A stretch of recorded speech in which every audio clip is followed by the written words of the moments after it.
Vi er rigtig, rigtig meget glade for, at I vil tage tid til at besøge os her i dag og få noget inspiration til det fantastiske arbejde, I gør med at hjælpe andre ældre med at blive mere selvkørende, når det gælder IT.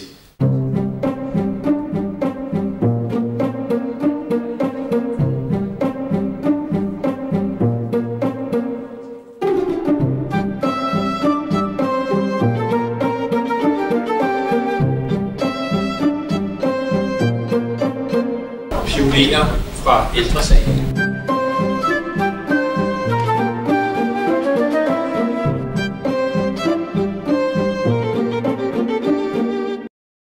Tabletten, hvilken rolle har den i forhold til udviklingen? Er det bare den nye skærm, eller bringer den egentlig noget nyt til bordet?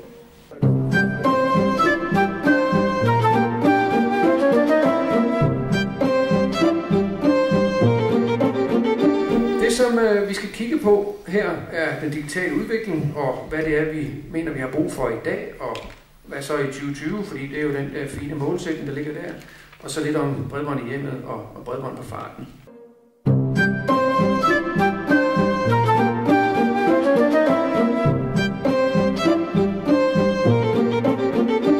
Men det kunne godt være en anden løsning. Du kan jo tage den med som en idé. Det er en super god idé. Tak.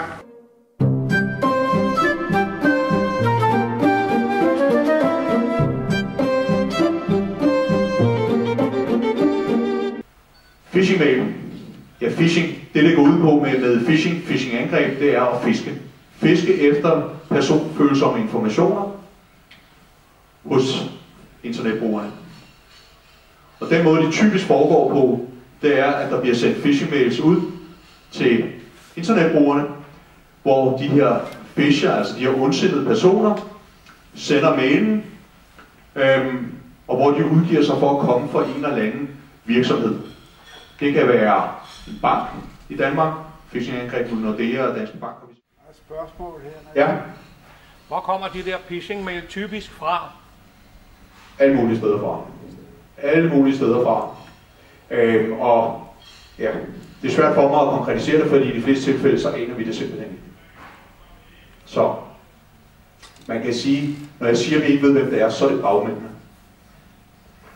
Dem, der sender det ud, det er helt almindelige internetbrugers maskiner, som bliver udnyttet til udsendelse af de her phishing-mails.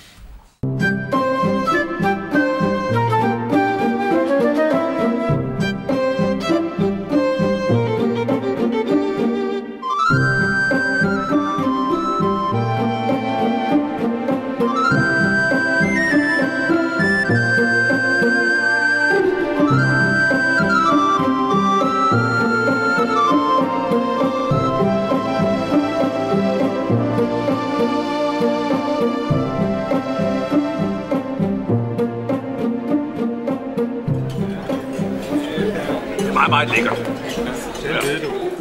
At dem, der er yngre end os, de kan en hel masse, og dem, der er ældre end os, kan ikke så meget. Det kan jeg godt pakke sammen og sende hjem. Fordi de spørgsmål, der blev stillet rundt omkring af jer, jeg forstod ikke, hvad I snakkede om, men det lød meget klogt. Jeg vil sige tak til TDC for det arrangement.